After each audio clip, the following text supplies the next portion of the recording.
Hello students, आज हम class 11 का चैप्टर नंबर 15 पढ़ेंगे, that is bank reconciliation statement. ये इसका पार्ट 4 है। रिमेनिंग पार्ट के लिंक्स डिस्क्रिप्शन में गिवन है, आप वहां जाकर के देख सकते हैं। इस वीडियो में आज हम एक और क्वेश्चन को सॉल्व करेंगे, जिसके अंदर हम क्रेडिट बैलेंस और पासबुक को यूज करते हुए क्वेश्चन को सॉल्व करेंगे। ये चैप्टर का क्वेश्चन नंबर 3 है, तो स्टार्ट करते हैं।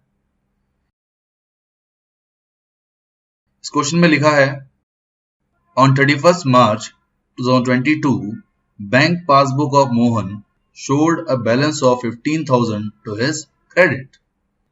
इस क्वेश्चन में आपको बैंक की पासबुक का क्रेडिट बैलेंस गिवन है 15,000, यानी आपको बैंक पासबुक का फेवरेबल बैलेंस गिवन है पहले से ही, जो है क्रेडिट।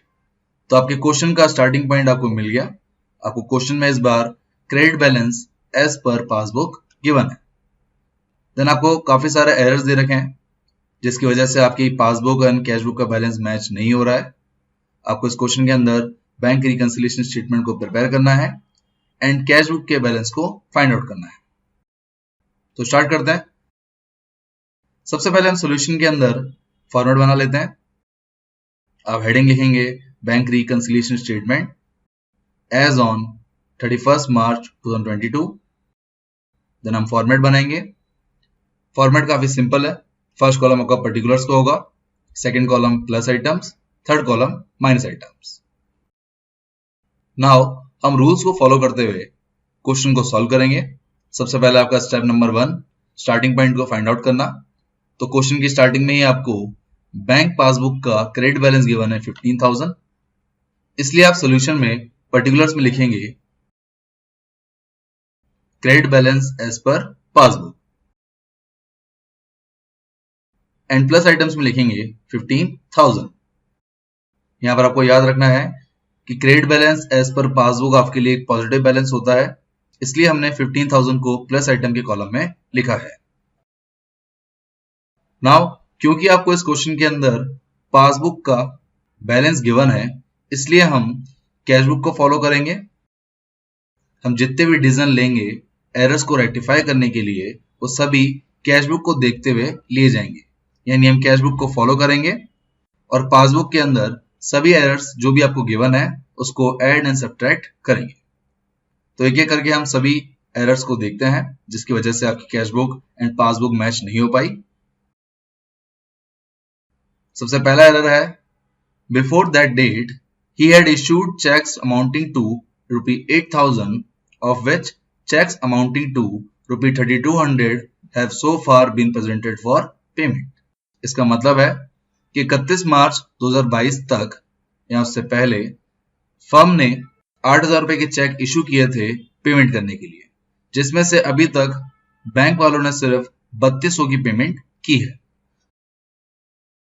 यानी आपने कैश बुक में से तो 8,000 रुपए लेस कर दिए, पर पासबुक में अभी तक सिर्फ 3,200 ही डिडक्ट हुए हैं। ये आपका एरर है। ना इस एरर को हमें रेक्टिफाई करना है, यानी हम पासबुक को रेक्टिफाई करेंगे जहां पर आप कैश बुक को फॉलो करेंगे। कैश बुक को देखते हुए पासबुक को आपको इक्वल करना है, और इसे इक्वल करने के लिए आप क्या करेंगे, आप इसमें से 8,000 माइनस 3,200 का डिफरेंस जो है उसे सब्ट्रैक्ट कर देंगे, जिससे आपकी कैश बुक एंड पासबुक दोनों इक्वल हो जाएंगी। यानी आप माइनस करेंगे 4,800, जिससे आपकी कैश बुक एंड पासबुक दोनों इक्वल हो जाए।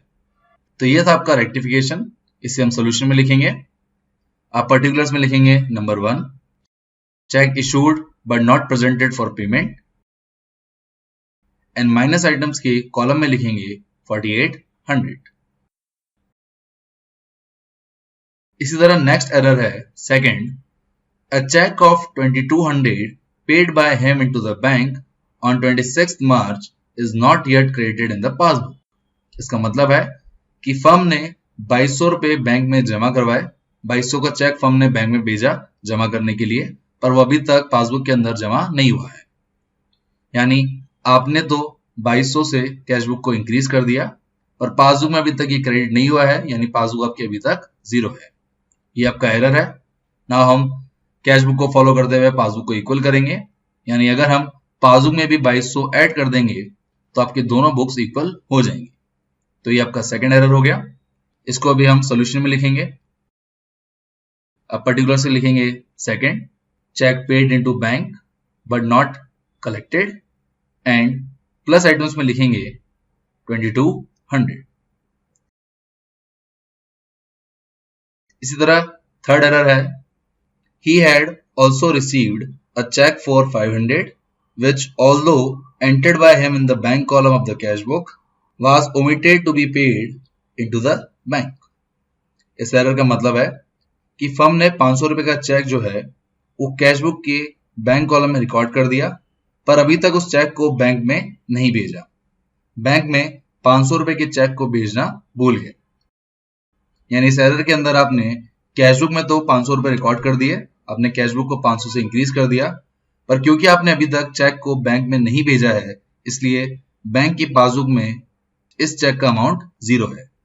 नाउ इसे इक्वल करने के लिए हम कैश बुक को देखते हुए पासबुक में 500 रुपए ऐड करेंगे, जिससे आपके दोनों बुक्स इक्वल हो जाएंगी। तो इसको भी आप सोल्यूशन में लिखेंगे।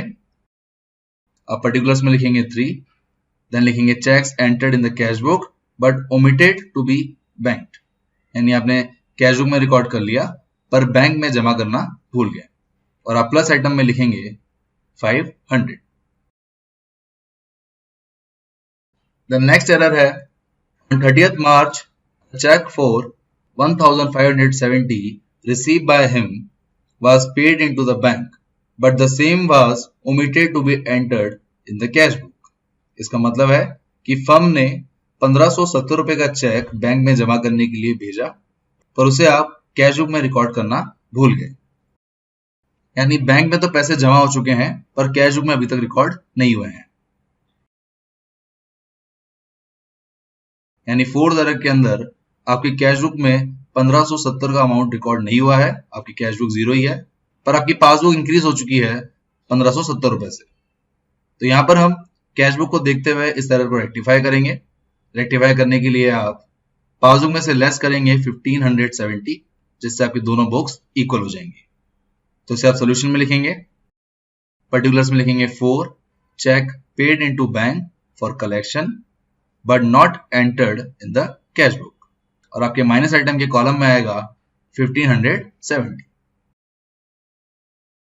द नेक्स्ट है आपका fifth, there was a credit of 150 for interest on current account and a debit of 25 rupees for bank charges.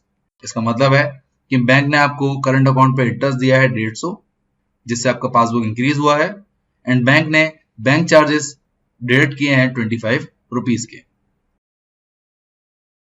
यानी इंटरेस्ट मिलने से पासबुक बढ़ी है और बैंक चार्जेस लगने से पासबुक कम हुई है, और इसका इंपैक्ट कैश बुक पे अभी तक नहीं आया है।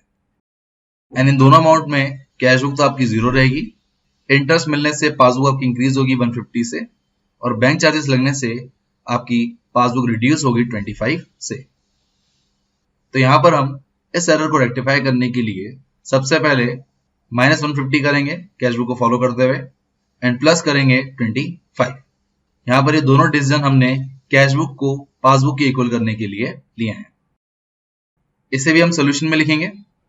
आप पर्टिकुलर्स में लिखेंगे 5th, interest allowed by bank and bank charges. Interest allowed by the bank 150 amount आपका माइनस आइटम्स के कॉलम में आएगा, एंड बैंक चार्जेस आपके प्लस आइटम के कॉलम में आएगा 25 रुपीज। इस तरह आपके सभी ट्रांजेक्शन्स कंप्लीट होते हैं। हमने सभी एरर्स को कैश बुक को फॉलो करते हुए पासबुक में रेक्टिफाई कर लिया है। नाउ हम दोनों साइड्स का टोटल करेंगे।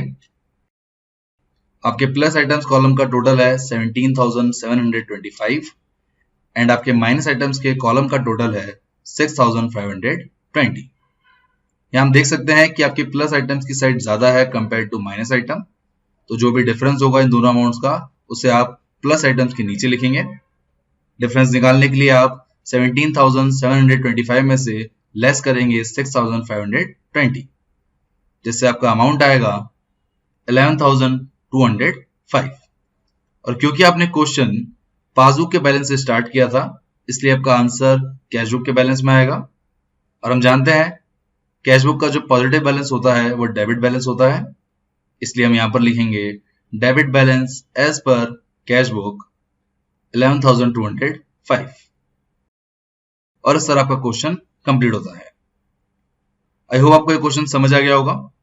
अगर इस क्वेश्चन में कोई भी डाउट हो तो आप मुझे कमेंट सेक्शन में पूछ सकते हैं या फिर आप मुझे व्हाट्सएप पर भी कांटेक्ट कर सकते हैं। मेरा व्हाट्सएप नंबर डिस्क्रिप्शन में गिवन है।